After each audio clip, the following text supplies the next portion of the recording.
नमस्कार दोस्तों, आपका स्वागत है आपके अपने चैनल स्टॉक्स एजुकेशन में। दोस्तों इस चैनल में मैं आपके लिए स्टॉक मार्केट से डेली अपडेट्स लाता हूं, so please subscribe this channel. दोस्तों चैनल सब्सक्राइब करने के बाद बेल आइकन जरूर प्रेस कर लें ताकि आपको आजकल न्यूज़ में या फिर सोशल मीडिया में अगर आप देखते हैं तो एक नाम जो कि बहुत ज़्यादा हाईलाइट हो रहा है वो है डॉजकॉइन की तो ये है क्या, पहले इसकी बात करेंगे और साथ के साथ ये बात करेंगे कि ये क्रिप्टो करेंसी होता क्या है। अगर आपको मालूम है तो अच्छी बात है, अगर नहीं मालूम है तो वीडियो में लास्ट तक बने रहें क्योंकि इसका पूरा का पूरा कॉन्सेप्ट आपका क्लियर हो जाएगा आज इस वीडियो में। तो देख लेते हैं क्या डिटेल होता है। दोस्तों सबसे पहले बात कर लेते हैं कि ये डॉजकॉइन क्या होता है, बिटकॉइन क्या होता है, आखिर ये सब कॉइन्स लगे हुए हैं तो क्या इसमें सच में हमें कोई कॉइन्स मिलता है जिसमें हम जैसे नॉर्मल सिक्के होते हैं ऐसा कोई सिक्का है या फिर कुछ अलग प्रकार का कोई सिक्का है। तो ऐसा बिल्कुल नहीं है जो आप सोच रहे हैं, ये कोई सिक्का नहीं है या फिर कोई फिजिकल फॉर्म में नहीं है।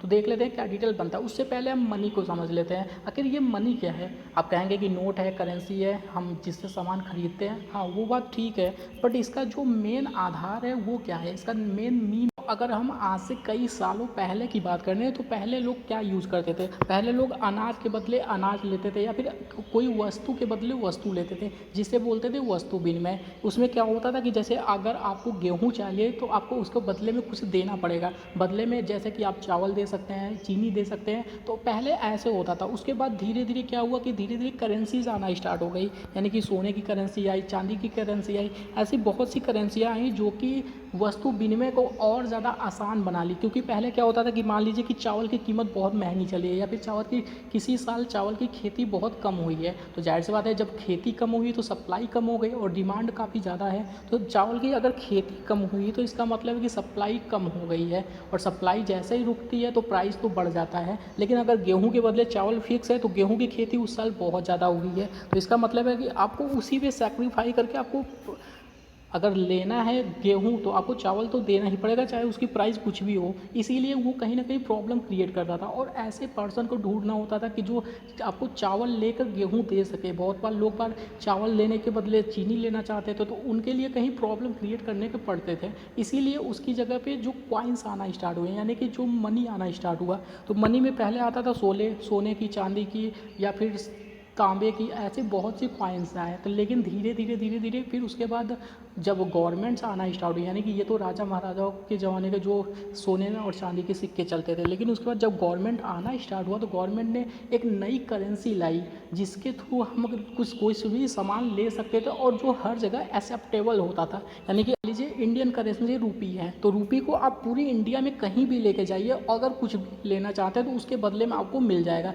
यानी कि 100 रुपये के बदले आपको 100 रुपये का सामान तो ज़रूर मिल जाएगा। ये बड़ी ईजिली हो गई। नहीं तो अगर आपको चावल के बदले गेहूँ चाहिए तो आप अपना चावल लेकर उस पर्सन को ढूंढेंगे जो चावल के बदले आपको गेहूँ दे सके। तो ये बड़ी मुश्किल होता था कि पहले एज ए पर्सन को ढूंढना और साथ के साथ फिर उनके बीच में जो सौदा होता था वो तय हो जाए, यानी कि हम 1 किलो के बदले 2 किलो लेंगे, ऐसा कुछ डिमांड जो क्लियर हो सके। तो इसमें जो दिक्कतें आती थी उसको दूर कर लिया करेंसी ने।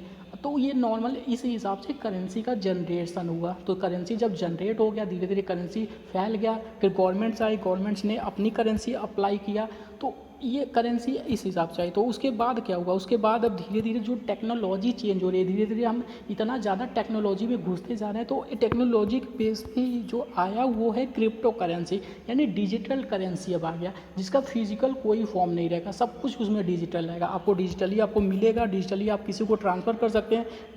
अगर कुछ सामान लेना है तो आप डिजिटली उसे ट्रांसफ़र कर सकते हैं। इसमें क्या है, बैंक का थोड़ा घाटा है, क्योंकि बैंक का क्या इशू है कि पहले जो हम करते थे, मान लीजिए कोई पर्सन इम्पोर्ट एक्सपोर्ट ज़्यादा करता है, यानी कि बाहर से उसके सामान ज़्यादा आते हैं। तो अगर हम मान लीजिए अमेरिका से कोई इम्पोर्ट करते हैं तो उसके बदले में हमें अमेरिकन करेंसी देनी पड़ेगी, यानी US डॉलर देनी पड़ेगी। लेकिन हमारे पास तो रुपी है, अब रुपी को हम बैंक में देंगे तो बैंक को उसके बदले में कुछ चार्ज काटेगा, तब हमें प्रोवाइड करेगा US डॉलर को। तो उस बीच के जो बैंक चार्जेस हैं उसको कम करने के लिए आया डिजिटल करेंसी, यानी दोस्तों क्रिप्टो करेंसी आया। अब क्रिप्टो करेंसी में भी बहुत से ऑप्शन हैं, जैसा कि मैंने पहले बोला कि बिटकॉइन हो गया, डॉग कॉइन हो गया, या फिर लाइट कॉइन हो गया, ट्रेवन हो गया, ऐसे बहुत से ऑप्शन हैं। तो अभी हाल ही में आपने बिटकॉइन का बहुत नाम सुना होगा। बिटकॉइन में इलोन मस्क ने भी इन्वेस्टेड किया था, पहले वो इन्वेस्टेड नहीं थे क्योंकि पहले बिटकॉइन नॉर्मली ट्रेड होता था। 2011-12 की बात करें तो $1 का मिलता था जो कि बिटकॉइन, और आज अगर उसकी कीमत देखें तो लगभग 60,000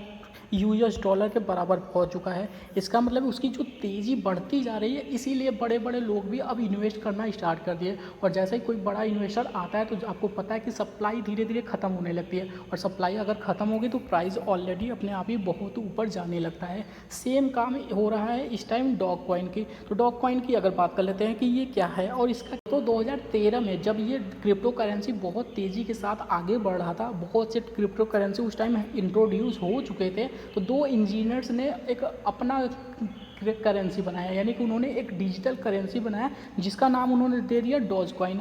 इस डॉज कॉइन का भी सेम काम था अभी से पहले, यानी कि 2019 से पहले ये भी नॉर्मल चलता था, यानी बहुत ही कम प्राइस पे चलता था। लेकिन अचानक से इसमें इतनी तेज़ी कैसे आ गई, अगर उसकी बात करें तो अभी एलन मस्क, जो कि अक्सर मेमेस को शेयर करते रहते हैं अपने ट्विटर अकाउंट पे जब भी वो खाली होते हैं, हालांकि वो खाली बहुत कम ही होते हैं, लेकिन जब भी खाली होते हैं तो वो अक्सर कुछ ना कुछ मेमेस शेयर करते रहते हैं। तो इस बार अभी हाल ही में कुछ दिन पहले उन्होंने एक मेमेस शेयर किया जिसमें उन्होंने दिखाया है, ये जो मेमेज है ये उन्होंने शेयर किया जिसमें उन्होंने दिखाया कि डॉज कॉइन काफ़ी तेज़ी के साथ बढ़ता जा रहा है, और अगर पूरे ग्लोबली अगर फाइनेंस की बात किया जाए तो वो कहीं ना कहीं गिरता जा रहा है, ख़त्म होता जा रहा है, यानी कि वो बहुत घाटे में चल रहा है। और जो डॉज कॉइन है वो काफ़ी तेज़ी के साथ ग्रो कर रहा है। तो कहीं ना कहीं लोगों को ये लगा, यानी कि लोग इस भ्रम में आ गए हैं कि लगता है कि इलोन मस्क अब इसमें इन्वेस्टेड करने वाले हैं। हालांकि ऐसा कोई वो ऑफिशियल इंट्रोड्यूस नहीं बोले हैं, ऑफिशियल ऐसा कोई बात नहीं बोले हैं, लेकिन लोगों ने ऐसा कुछ खुद ही एक्सपेक्ट कर लिया है। और इसी देखेंगे इसमें काफ़ी तेज़ी देखने को मिलेगी। हालांकि इसे अगर इंडियन रुपीज़ में कन्वर्ट करके अगर हम डिटेल देखें तो आप देखेंगे इसका 52 वीक जो लो है